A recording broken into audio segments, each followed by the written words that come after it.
नमस्कार विद्यार्थी मित्रांनो, स्पर्धा क्रीडा यूट्यूब चॅनल आपले स्वागत आहे. विद्यार्थी मित्रांनो, नेहमीप्रमाणे आजसुद्धा आपण करंटचे महत्त्वाचे क्वेश्चन बघणार आहेत, जे की आपल्या येणाऱ्या सर्व भरतीसाठी इम्पॉर्टंट असणार आहेत. तर चला बघूयाचा पहिला प्रश्न.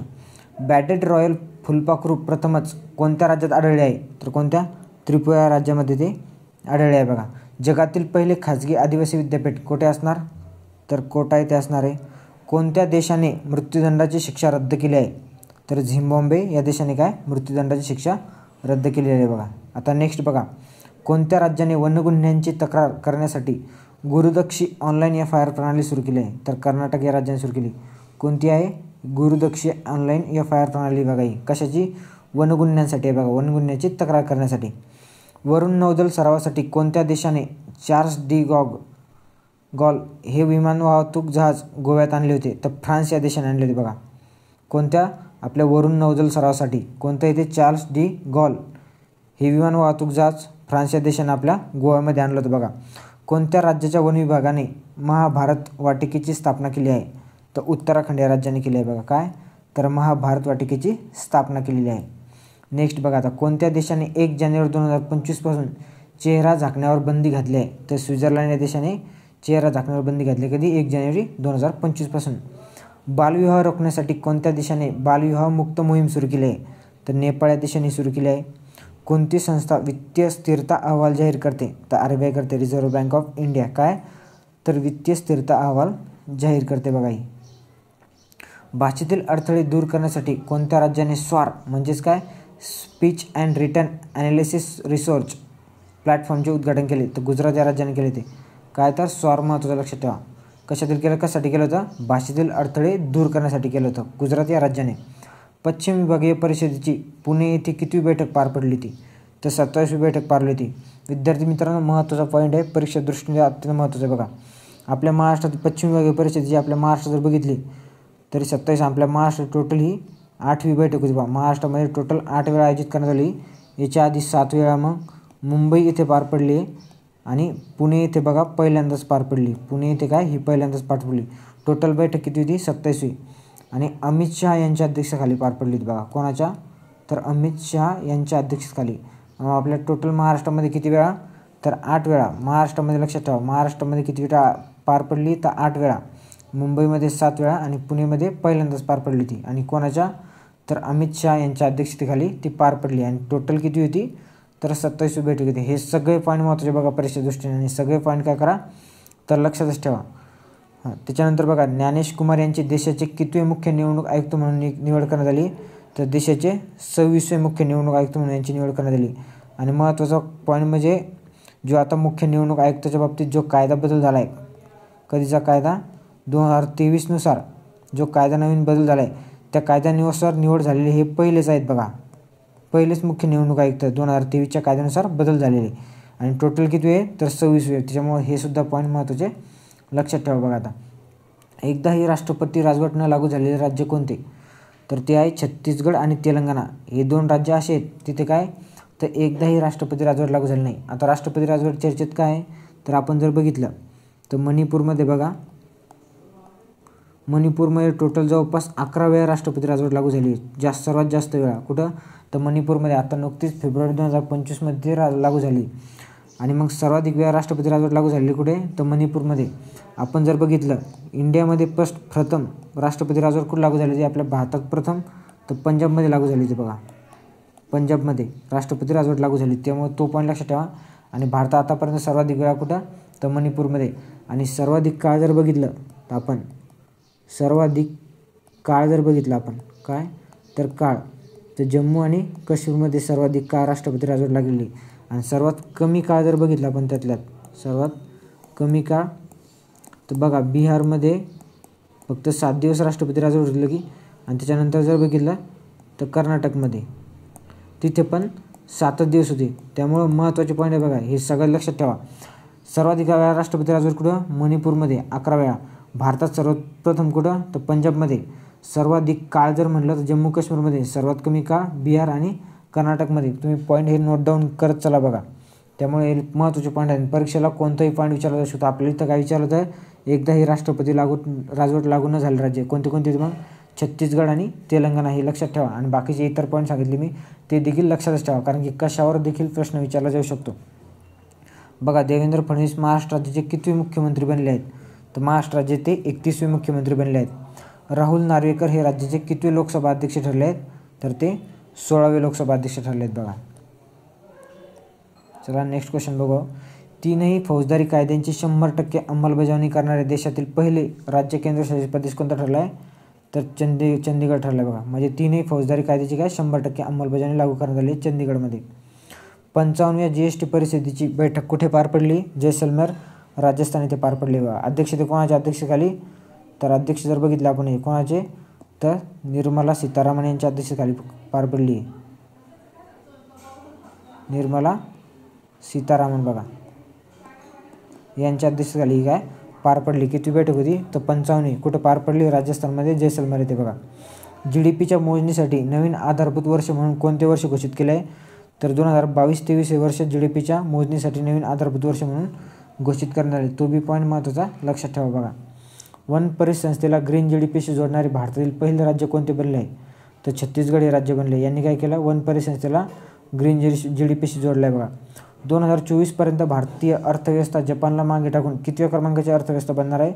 तर 2004 क्रमांकाची बनणार. आणि इथं विद्यार्थी मित्रांनो इथे करेक्शन करून घ्या, 2024पर्यंत नाही तर 2026पर्यंत. बघा, हे किती? तर कोणाला? जपानला मागे टाकून 4थ्या क्रमांकाची अर्थव्यवस्था बनणार आहे. बघा, आपली सॉफ्टवेअर निर्यात देशातील अव्वल क्रमांकाचे राज्य कोणते आहे? तर बेंगलुरू. बघा, सॉफ्टवेअर निर्यातीत अव्वल क्रमांकाचे राज्य आहे आपलं बेंगलुरू. छतावरील सौर स्थापनांची सर्वाधिक संख्या असलेले राज्य कोणते? तर कोणते? गुजरात हे राज्य आहे. बघा, पंचायत राज व्यवस्थेच्या एकूण हस्तांतरण निर्देशांक क्रमवारीत अव्वल स्थानावर कोणते राज्य आहे? तर कर्नाटक राज्य आहे. हिंदी पासपोर्ट इंडेक्स, इथे इंडियन नाही बघा, हिंदी पासपोर्ट इंडेक्स 2025नुसार जगातील सर्वात शक्तिशाली पासपोर्टच्या यादीत भारताचा क्रमांक किती आहे? तर भारताचा क्रमांक 25 आहे. बघा, आणि प्रथम क्रमांकावर कोण आहे? तर हा याचं उत्तर तुम्ही कमेंट बॉक्समध्ये सांगायचं, प्रथम क्रमांकावर कोण आहे. चला बघूया नेक्स्ट क्वेश्चन. जगातील सर्वात प्रदूषण म्हणून कोणते शहर घोषित करण्यात आले? तर होईना हे शहर जगातील सर्वाधिक प्रदूषित शहर म्हणून घोषित करण्यात आले. आणि व्हिएतनामची काय तर राजधानी बघा होनेईला आहे. बघा, ते होनेईला. भारतातील सर्वात श्रीमंत मुख्यमंत्री म्हणून कोण ठरले आहे? तर एन चंद्रबाबू नायडू ठरले. इंडियन स्किल रिपोर्ट 2025नुसार भारतातील सर्वात जास्त रोजगारक्षम राज्य कोणते ठरले आहे? तर आपलं महाराष्ट्र राज्य ठरले. हे काय?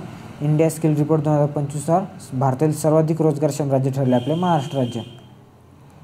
चला बघू नेक्स्ट क्वेश्चन आता. RS-24 यार्स हे कोणत्या देशाचे आंतरखंडीय बॅलिस्टिक क्षेपणास्त्र आहे? तर रशियाचं आहे. बघा, हे आंतरखंडीय बॅलिस्टिक क्षेपणास्त्र आहे. बघा, 27 फेब्रुवारी ते 1 मार्च 2025 दरम्यान कोणत्या ठिकाणी राष्ट्रीय फलोत्पादन मेळा आयोजित करण्यात आला होता? तर बेंगलुरू या ठिकाणी तो आयोजित करण्यात आला. राष्ट्रीय स्वयंसेवक संघाचे म्हणजेच RSSचे कोणत्या ठिकाणी केशव कुंज हे मुख्यालयाचे उद्घाटन करण्यात आले? तर नवी दिल्ली इथे ते RSSचे नवीन काय मुख्यालयाचे उद्घाटन करण्यात आले. महत्त्वाचं पॉईंट बघा, कुठं? तर नवी दिल्ली इथे उद्घाटन करण्यात आले. चला बघूया आता समोरचा पॉईंट. कारुण्य आरोग्य सुरक्षा पद्धती ही कोणत्या राज्याचा उपक्रम आहे?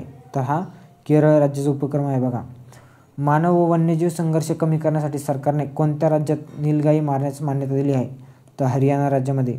हा सुद्धा थोडा इम्पॉर्टंट पॉईंट आहे. बघा, कारण की इथे नीलगाई मारण्यास काय मान्यता दिली आहे. म्हणजे फर्स्ट टाईम असं झाले की प्राण्यांना मारण्यास मान्यता दिली आहे. कुठं? तर मानव आणि वन्यजीव संघर्ष टाळण्यासाठी हरियाणामध्ये केलं आहे. बघा, तर नीलगाईला काय मारण्यास मान्यता दिली आहे. बघा, कोणत्या राज्यातील बहिणी नदीत क्रोकोडाईल कॅटफिश कोणती? तर क्रोकोडाईल कॅटफिश आढळून आले? तर आसाम राज्यामध्ये. बघा, कोणत्या नदीत? तर बहिणी नदीत. आणि कोणत्या राज्यामध्ये? आसाम राज्यामध्ये. कोणती फिश आढळली आहे? तर क्रोकोडाईल कॅटफिश आढळली. हा पॉईंट लक्षात ठेवा. बघा, मध्य प्रदेशातील कोणते अभयारण्य हे चित्त्यांचे भारतातील दुसरे अधिवास स्थान बनणार आहे? तर गांधीसागर वन्यजीव अभयारण्य. बघा, हे काय तर चित्त्यांचे दुसरे अधिवास स्थान बनणार आहे. कुठं? मध्य प्रदेशमधील. बघा, 38व्या राष्ट्रीय क्रीडा स्पर्धेत कोणत्या राज्याच्या पुरुष कबड्डी संघाने सुवर्णपदक जिंकले आहे? तर उत्तर प्रदेशच्या. बघा, पश्चिम बंगालच्या कोलकाता येथे महिला व मुलींवरील हिंसाचार विरोधी आव्हान करणारी कोणती मोहीम राबवण्यात आली आहे? तर 1 बिलियन रायझिंग ही मोहीम राबवण्यात आली. बघा, विद्यार्थी मित्रांनो, तुम्हाला जर याची PDF पाहिजे असेल म्हणजे जेणेकरून रिव्हिजनला तुम्हाला त्याचा फायदा हो, तर तुम्ही आपला टेलिग्राम चॅनल दिले बघा, डिस्क्रिप्शनमध्ये स्पर्धा क्रीडा नावाने टेलिग्राम चॅनल दिले, लिंक दिली त्याची, ते तुम्ही जॉईन करून ते टेलिग्राम चॅनल जॉईन करून ही PDF तुम्ही डाउनलोड करू शकता. बघा, आणि रिव्हिजन त्याद्वारे तुम्ही करू शकता. बघा लेझिम हे कोणत्या राज्याचं पारंपरिक लोकनृत्य आहे, तर आपल्या महाराष्ट्र राज्याचं आहे बघा. आसामची दुसरी राजधानी म्हणून कोणते शहर घोषित करण्यात आले, तर दिब्रुगड. पहिले कोणते आहे तुम्ही कमेंट बॉक्समध्ये सांगायचे. दुसरी राजधानी शहर म्हणून कोणते, तर दिब्रुगड हे घोषित करण्यात आले बघा. जानेवारी 2025मध्ये शॉन या उष्णकटिबंधीय चक्रीवादळाने कोणत्या देशाला तडाखा दिला आहे, तर ऑस्ट्रेलिया देशाला तडाखा दिला. कोणत्या चक्रीवादळाने, तर शॉन या चक्रीवादळाने बघा. समोरचा पॉईंट बघा आता, कोणत्या राज्याने कवचन ही प्रगत आपत्ती जोखीम चेतावणी प्रणाली सुरू केली आहे, तर केरळ या राज्याने सुरू केली आहे बघा. कोणती आहे, तर कवचन ही काय आपत्ती जोखीम चेतावणी प्रणाली आहे बघा. कोणत्या संस्थेने जागतिक जोखीम अहवाल 2025 जाहीर केला आहे, तर जागतिक आरोग्य मंचाने हा अहवाल जाहीर केला आहे बघा. भारतीय क्रिकेट नियामक मंडळाचे लोकपाल आणि नीतिमत्ता अधिकारी म्हणून कोणाची नियुक्ती करण्यात आली आहे, तर न्यायमूर्ती अरुण मिश्रा. हा लोकपाल कोण बघा, हा प्रश्न येऊन गेला आहे, TCSद्वारे विचारला. भारतीय क्रिकेट नियामक मंडळाचे लोकपाल म्हणून कोणाची नियुक्ती करण्यात आली, तर अरुण मिश्रा यांची नियुक्ती करण्यात आली. हा प्रश्न TCSने विचारून झाला आहे बघा, त्यामुळे महत्त्वाचा आहे, लक्षात ठेवा.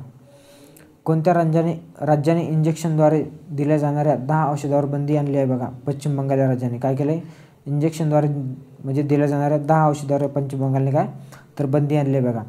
भारताच्या सहकार्याने कोणत्या देशाने मुक्त आणि दुरुस्त शिक्षणाद्वारे पहिली हिंदी प्रमाणपत्र अभ्यासक्रम सुरू केला आहे, तर श्रीलंका देशाने केला आहे बघा. काय, हिंदी प्रमाणपत्र अभ्यासक्रम सुरू केला आहे आणि आपल्या भारताच्या सहकार्याने. जगातील पहिले खाजगी आदिवासी विद्यापीठ कुठे स्थापन करण्यात आले, तर कोटा राजस्थानमध्ये येते बघा. जगातील पहिलं काय, खाजगी आदिवासी विद्यापीठ असणार आहे बघा हे. कर चोरी थांबवण्यासाठी AI तंत्रज्ञानाचा वापर करणाऱ्या देशातील पहिलं राज्य कोणते ठरले, तर आपलं महाराष्ट्र राज्य ठरले. हे काय, तर कर चोरी थांबवण्यासाठी यांनी काय केलं, AI तंत्रज्ञानाचा वापर केला आहे. कोणी, आपल्या महाराष्ट्र राज्याने बघा. कोणत्या देशाच्या अर्थमंत्री ख्रिस्तिया फ्रीलँड यांनी पदाचा राजीनामा दिला आहे, तर कॅनडा देशाच्या बघा. ह्या अर्थमंत्री होत्या कोण, ख्रिस्तिया फ्रीलँड यांनी काय केलं आहे, आपल्या अर्थमंत्री पदाचा राजीनामा दिला बघा. ग्रीन स्टीलसाठी मानके पारिभाषित करणारा पहिला देश कोणता ठरला आहे, तर आपला भारत ठरला आहे बघा. त्याच्यानंतर बघा, जानेवारी 2025मध्ये भारतातील पहिली राज्यव्यापी कौशल्य गणना कोणत्या राज्यात सुरू करण्यात आली, तर आंध्र प्रदेश राज्यामध्ये सुरू करण्यात आली. कोणत्या संस्थेने विलो नावाच्या क्वांटम कम्प्युटिंग चिपचे अनावरण केले, तर गुगलने केले आहे बघा. कोणत्या संस्थेने हवामान अंदाजासाठी जेनकास्ट नावाचे मॉडेल लॉन्च केले आहे, तर गुगलने केले. दोन्ही पॉईंट लक्षात ठेवा बघा, गुगलने लॉन्च केले. इथं काय केलं, विलो नावाच्या क्वांटम कम्प्युटिंग चिपचे अनावरण केले आणि इथं काय केले, जेनकास्ट नावाचे मॉडेल लॉन्च केले. कशासाठी, हवामानाच्या अंदाजासाठी. दोन्ही पण गुगलने केले, त्यामुळे महत्त्वाचे पॉईंट आहे, लक्षात ठेवा बघा. नेक्स्ट बघा आता, कोणत्या राज्यात ईगल नेस्ट बर्ड फेस्टिवल आयोजित करण्यात आला होता, आता अरुणाचल प्रदेशमध्ये. काय इथे ईगल नेस्ट बर्ड फेस्टिवल आयोजित करण्यात आलं बघा, कोणत्या, अरुणाचल प्रदेश राज्यामध्ये बघा. ट्रूथ सोर्स ही कोणाची मालकीची समाज माध्यम कंपनी आहे, तर डोनाल्ड ट्रम्प यांची. सध्या डोनाल्ड ट्रम्प चर्चेत आहे बघा, जवळपास यांनी 25% आपल्या भारताच्या याच्यावर आयात कर लावलेला आहे, त्यामुळे सध्या चर्चेत आहे. पण काय, ट्रूथ सोर्स ही कोणाची समाज माध्यम कंपनी आहे, तर डोनाल्ड ट्रम्प यांचे. हा पण पॉईंट लक्षात ठेवा. कोणते राज्य हिमभोग या नावाने मक्याच्या पिठाचा ब्रँड सुरू करणार आहे, तर हिमाचल प्रदेश हे सुरू करणार बघा. कोणता आहे, तर मक्याच्या पिठाचा ब्रँड आहे आणि कोणत्या नावाने, ते हिमभोग आहे बघा. आणि अरुणाचल प्रदेशने हा स्टार्ट केला आहे. विद्यार्थी मित्रांनो, अशा प्रकारे आपण महत्त्वाचे आज क्वेश्चन बघितले, जे की खूप इम्पॉर्टंट क्वेश्चन आहे बघा. विद्यार्थी मित्रांनो, आपण डेली PDF म्हणजे डेली क्वेश्चन घेत असतो आणि डेली PDF आपल्या टेलिग्राम चॅनलवर टाकत असतो बघा. आणि त्यामध्ये आपण फक्त इम्पॉर्टंट क्वेश्चन घेत असतो, जे की आपल्या परीक्षेला 100% येण्याचे चान्स असतात. आणि आतापर्यंत आपले जे क्वेश्चन घेतले आपण ते TCSनं क्वेश्चन विचारून झाले. त्यामुळे तुम्ही डेली लेक्चर बघत चला आणि टेलिग्राम चॅनल जॉईन करून घ्या आणि तिथून तुम्ही PDF देखील डाउनलोड करत चला आणि रिव्हिजन करत चला. चला विद्यार्थी मित्रांनो, थँक्यू. भेटू आपण नेक्स्ट लेक्चरमध्ये. तोपर्यंत धन्यवाद.